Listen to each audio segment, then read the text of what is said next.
नंद लाला, भजो मुरली मनोहर नंद लाला, भजो गिरिधर गोविंद, हम भजो गिरिधर गोविंद, भजो मुरली मनोहर नंद लाला, भजो मुरली मनोहर नंद लाला, भजो गिरिधर गोविंद, हम भजो गिरिधर गोविंद, भजो मुरली मनोहर नंद लाला, भजो मुरली मनोहर नंद लाला, भजो गिरिधर गोविंद, हम भजो गिरिधर गोविंद। बोलिए वृंदावन बिहारी लाल की जय। जय जय श्री राधे, जय जय श्री राधे। सभी भक्तों से नम्र निवेदन, बहुत एकाग्रचित होकर सत्संग के प्रत्येक शब्द को हृदयंगम करने का भरसक प्रयत्न कीजिए। पिछले करीब 18 दिन से आपके साथ पंच रहस्य पर चर्चा चल रही है। पंच रहस्य में हमने कहा 5 चीज़ें, 5 बातें, 5 रहस्य जो हमें या तो ज्ञान नहीं है या हमें अनुभव नहीं होती है। हमने कहा कि मैं कौन हूँ, ये सबको थ्योरेटिकल ज्ञान तो होता है लेकिन प्रैक्टिकल ज्ञान नहीं होता। उसके लिए हमने आपके साथ काफ़ी डिटेल में चर्चा की कि आपको रामचरितमानस के माध्यम से, गीता के माध्यम से, संत महात्माओं की कृपा के माध्यम से बताने का कि आप कौन हैं। आप शरीर नहीं हैं, आप आत्मा हैं। आप जड़ नहीं हैं, आप चेतन हैं। इसी प्रकार हमने आपको भगवान कौन है, आप और हम लोग भगवान को भी नहीं जानते, क्योंकि स्वयं को नहीं जानते तो भगवान को कैसे जानेंगे। पहले मैं के जानने के बाद ही भगवान समझ में आता है। फिर हमने कहा भगवान को पाने के क्या उपाय हैं। तीसरा पॉइंट हमने आपसे चर्चा की। चौथी बात हमने आपसे निवेदन की, भगवत प्राप्ति करने के लिए सबसे सरल क्या उपाय हैं। कल तक हमने आपके साथ में कर्म पे, ज्ञान पे, योग पे, भक्ति पे, शरणागति पे चर्चा की और शरणागति में भी 2 मार्ग बताए। ये सारी डिटेल में आपके साथ बात कर चुका। अब 5वां रहस्य जो सबसे ज़्यादा इम्पोर्टेंट है, धन्य हो रामानुज संप्रदाय के संत जिन्होंने आप और हम लोगों पर ये कृपा करके बताने का प्रयत्न किया। वो क्या है 5वां, ऐसा क्या कारण है कि हमें वो 5 क्या चीज़ें जो हमें भगवान से मिलने में रोकती हैं, रुकावट हैं। अब आप सोचिए, क्या आपने और हमने कभी सोचा कि कौन हमें भगवान से मिलने को रोक रहा है? नहीं, हमें नहीं पता। तो हमें जानना चाहिए हम आत्मा हैं, परमात्मा से हमारा नित्य संबंध है।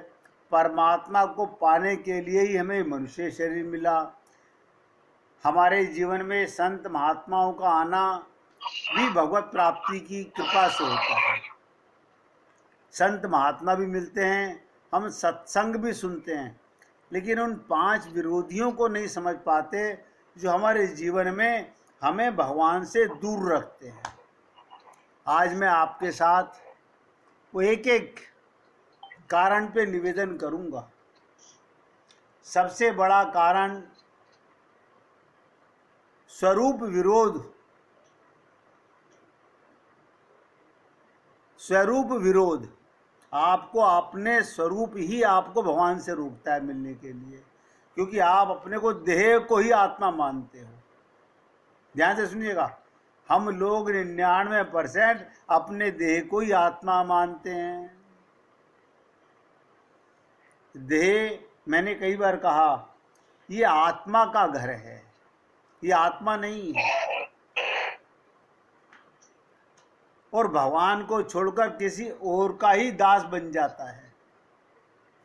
मैं कौन हूं, मेरा स्वरूप क्या है? आत्मा है। मेरा परिचय क्या है? नित्य भगवान का दास। क्योंकि भगवान के अंश हैं, अंश दास होता है। लेकिन हम लोग शरीर मानने के बाद हम परिवार के दास बन जाते हैं, माया के दास बन जाते हैं। इसका मतलब हमें कौन भगवान से मिलने को रोक रहा है? आपका अज्ञान। वो अज्ञान क्या है? ये जीव, मैंने देखिए कितना बड़ा परिचय आपसे कहा कि आप जीव हैं, और जीव के विषय में भी आपको बताया गया कि आप जिस शरीर में जाते हैं उसे जीवन देते हैं। ये जीव देह स्वरूप नहीं है, आपका स्वरूप शरीर नहीं है। देह में रहता तो है, ये आत्मा का घर है, आत्मा नहीं है। और 99% लोग देह को ही आत्मा मानते हैं, मन को ही आत्मा मानते हैं। अब बताइए, जो व्यक्ति देह को आत्मा मानेगा, मन को आत्मा मानेगा, देह का कल्याण करना चाहेगा, देह को भगवत प्राप्ति कराना चाहेगा, वो अपने लक्ष्य से सदा वंचित रहेगा। तो पहला कारण देह रुकावट है।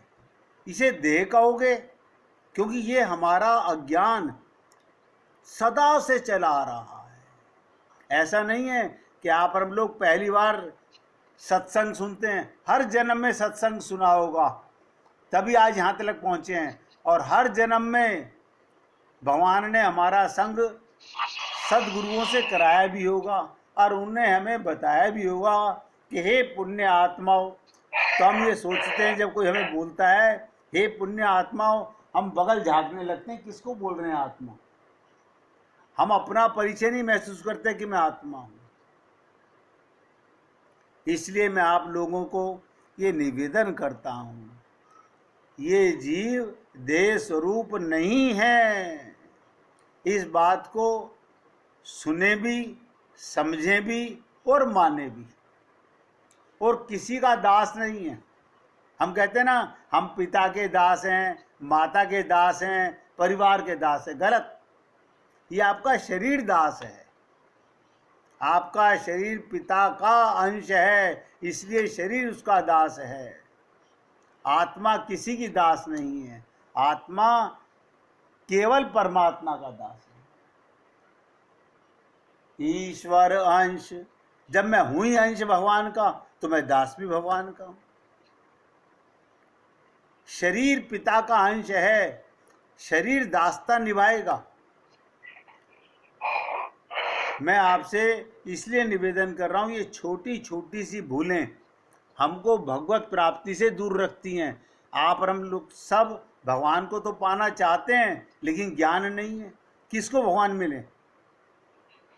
सीतारामाचार्य जी ने कहा इस देह में हरि मिलत है। हम देह को भगवान के मंदिरों में ले जा रहे हैं। एक ही शब्द ध्यान दीजिएगा, देह मंदिर में जा रही है। आप क्या करते हैं? आंख से दर्शन कर रहे हैं। आंख के पीछे कौन है? आंख को दिखाने वाला कौन है? मन। मन माया का बेटा है। वो वहां जाकर के भी भगवान के दर्शन नहीं करता, मूर्ति के दर्शन करता है। मंदिर में जाके, गुरु के पास जाकर के भी हम अपना परिचय अब तक दृढ़ नहीं कर सके।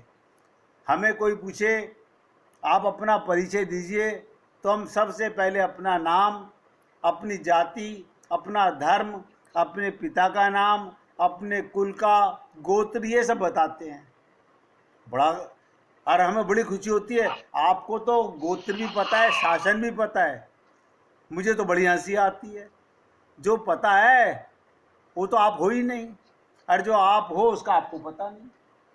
ये आपके शरीर का गोत्र है कि शरीर कौन से वंश में पैदा हुआ, ये शासन है आपका।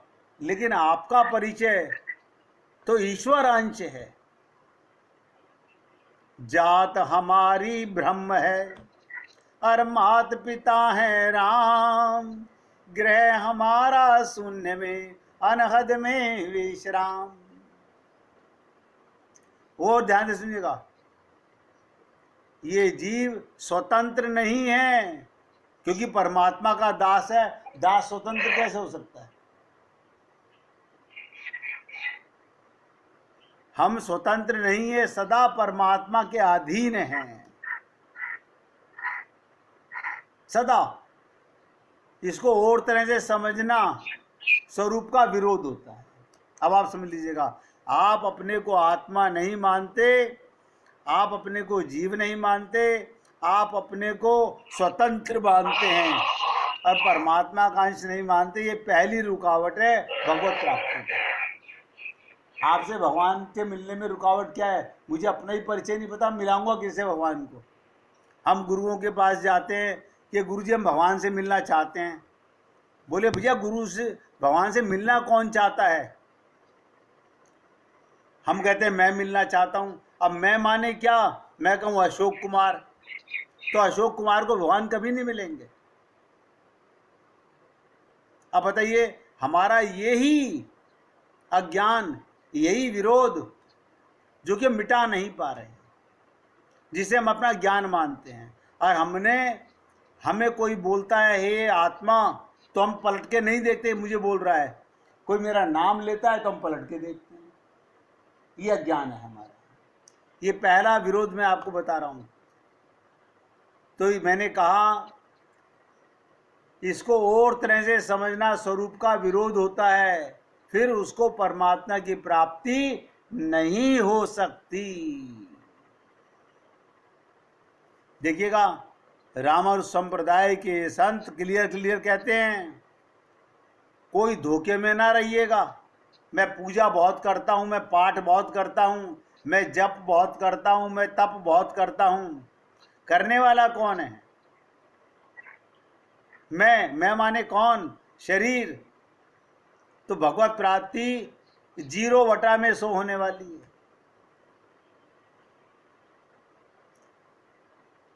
लक्ष्मीकांत नारायण को छोड़कर और किसी देवता को, ध्यान से सुनिएगा, जो ईश्वर मानता है, परतत्व मानता है, एको नारायणा, उसे ब्रह्म भी कहते हैं, उसे परमात्मा भी कहते हैं, उसे भगवान भी कहते हैं।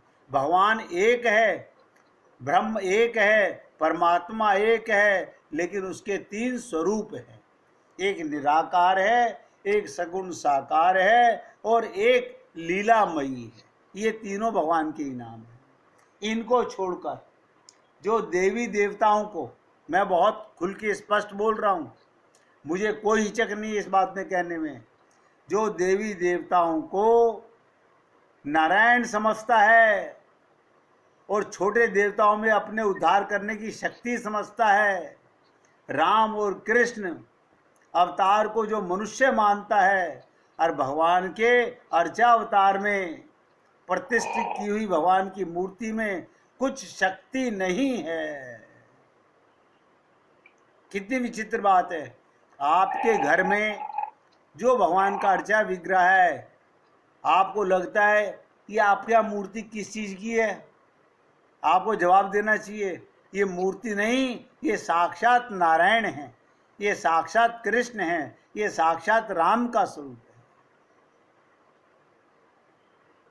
आप पत्थर की मूर्ति, धातुओं की मूर्ति का दर्शन तो कराते हैं, लेकिन जब तक उसमें भगवान का स्वरूप नहीं मानेंगे, हम क्या मानते हैं, इनमें कोई शक्ति नहीं है, फिर आप इनकी पूजा क्यों कर रहे हो? सोचिएगा मेरी बातों को। आप जिन ठाकुर जी को घर में विराजमान करके जिनकी पूजा कर रहे हो, अगर उनमें शक्ति नहीं है तो आप किसकी पूजा कर रहे हो? आप अपने को धोखा दे रहे हो। मंदिर में कहाँ जा रहे हो? हरि व्यापक सर्वत्र समाना, प्रेम ते प्रकट होई मैं जाना। अब हमारे अंदर वो प्रेम नहीं है, भाव नहीं है। हम क्या कहते हैं, मूर्ति बहुत सुंदर है, ये आकृति बहुत सुंदर है, ये पोशाक बहुत सुंदर है। कोई ये नहीं कहता मेरे ठाकुर का कितना सुंदर स्वरूप है। यानी आप उनको मूर्ति समझ के दर्शन करते हो। लाखों लोग संसार में, ये संसार चक्र है, इसे इतनी आसानी से नहीं समझ सकते। संसार चक्र को समझने के लिए एक ब्राह्मण किसी विशाल वन में जा रहा था। ध्यान से सुनिएगा, विशाल वन में जा रहा था। वो एक दुर्गम स्थान में जहां पहुंचा, जहां पहुंचना कठिन, दुर्गम, जहां बचना मुश्किल, उसे उस दुर्गम स्थान में जंगल में सिंह, व्याघ्र, हाथी, रीछ, भयानक जंतुओं से भरा देखकर उसका हृदय घबरा उठा, कांप गया। उसे रोमांच आया और मन में बड़ी उथल पुथल होने लगी। उसके मन में बड़ी उथल पुथल होने लगी। उस वन में इधर उधर दौड़कर उसने बहुत ढूंढा कि कहीं कोई सुरक्षित स्थान मिल जाए, परंतु वह न तो वन से निकलकर दूर जा सका और न उन जंगली जीवों से त्राण ही पा सका। इतने ही में उसने देखा वो भीषण वन सब ओर जाल से घिरा हुआ है। एक अत्यंत भयानक, ध्यान से सुनिएगा, एक अत्यंत भयानक स्त्री ने उसे अपनी भुजाओं से घेर लिया। क्या देखा? जंगल चारों तरफ से जाल से घिरा हुआ है और एक अत्यंत भयानक स्त्री ने उसे अपनी भुजाओं से घेर लिया तथा पर्वत के समान ऊंचे 5 सिर वाले नाग भी उसे सब ओर से घेरे हुए हैं। उस वन के बीच में झाड़ झंकार से भरा हुआ एक गहरा कुआं भी था।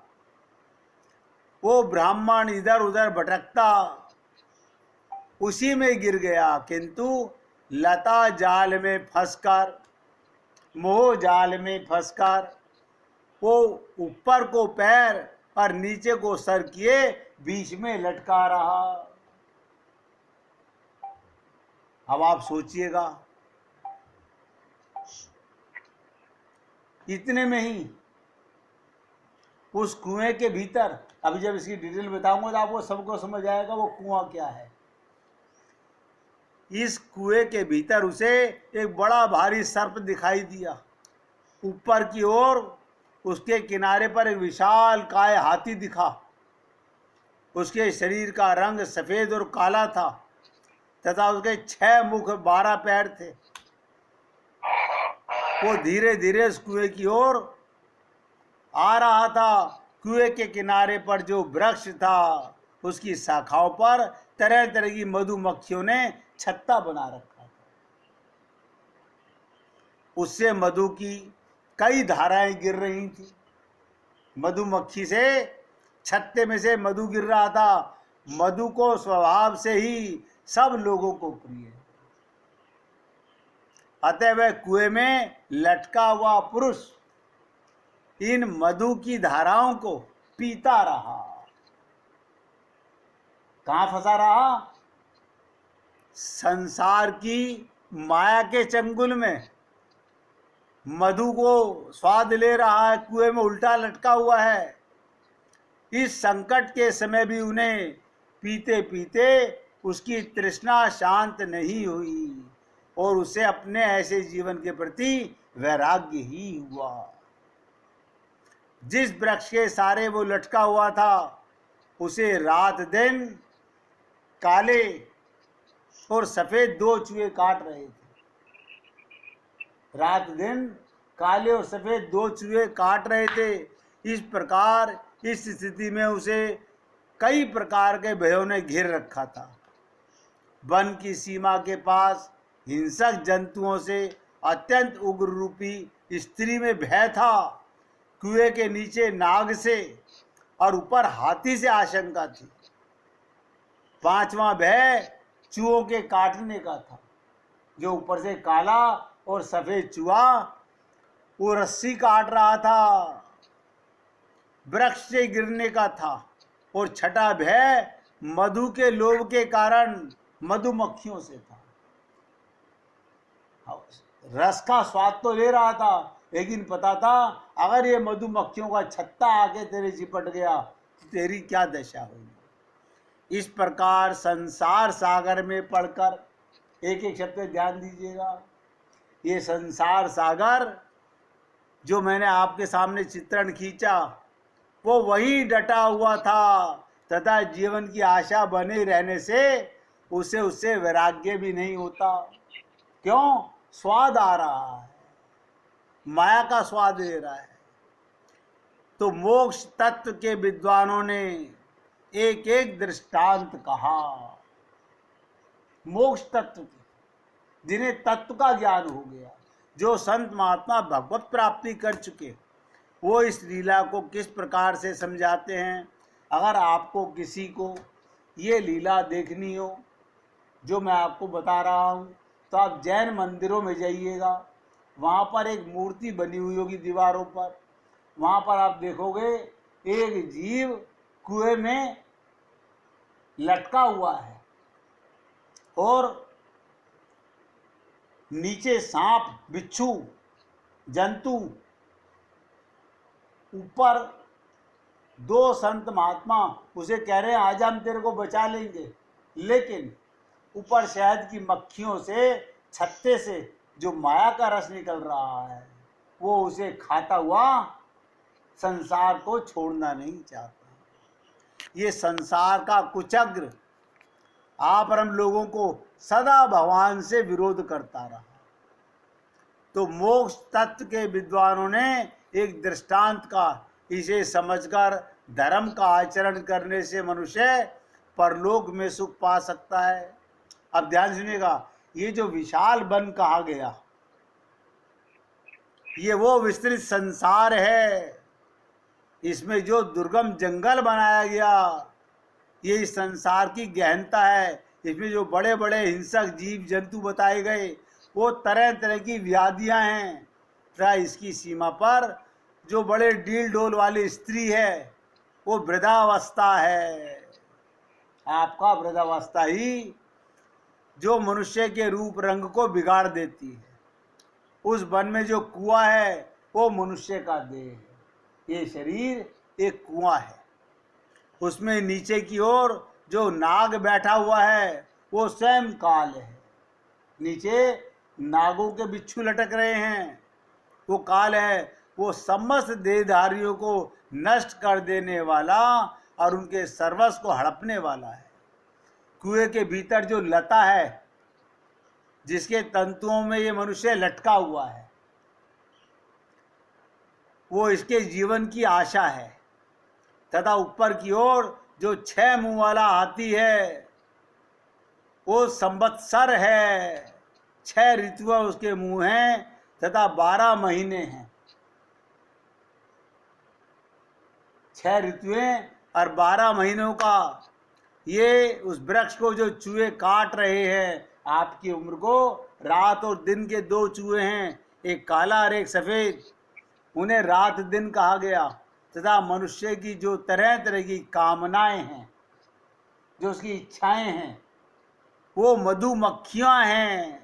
और मक्खियों के छत्ते से जो मधु की धाराएं छू रही है, वो प्लानिंग करता रहता है बैठा बैठा। उन्हें भोगों से प्राप्त होने वाले रस समझो, जिनमें कि अधिकांश मनुष्य सदा से डूबा रहता है। बुद्धिमान लोग संसार चक्र की गति को ऐसा ही समझते हैं। ये संसार का कुचक्र है, तभी वे वैराग्य रूपी तलवार से इन पाशों को काट सकते हैं। जरा इसी बंद कर देना। जब तक आप, जो निवेदन कर रहा हूं, वैराग्य रूपी तलवार से इन पाशों को नहीं काटोगे, संत महात्मा हमें मार्ग तो बता सकते हैं। ये बंधन माना हुआ है, कोई बंधन है नहीं। आप और हम लोगों ने इसको ऐसा बंधन मान लिया कि हम लोग समझ ही नहीं पा रहे। हम लोग समझ ही नहीं पा रहे कि हम क्या कर रहे हैं।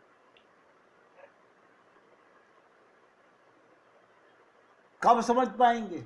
अभी तो मैंने पहली रुकावट बताई है, ये देह ही, ये अज्ञान ही हमें भगवान से दूर रखती है। और कोई अपने आप को देह ना मानने को, आत्मा मानने को तैयार नहीं है, तो कल्याण होगा कहां से? खाली पूजा कर लेने से, पाठ कर लेने से, मंदिरों में टक्करे मार लेने से भगवान मिल जाएंगे? ये किस मूर्ख ने बता दिया? आत्मज्ञान सबसे बड़ा ज्ञान है। मोह, ध्यान से सुनिएगा, मोह दुर्गति का एकमात्र कारण है। दुर्गति का, नीचे गिरने का, हमारा सत्यानाश होने का। मैं इससे ज्यादा और कड़वे शब्द क्या बोलूं?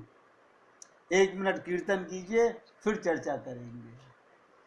श्री राम जय।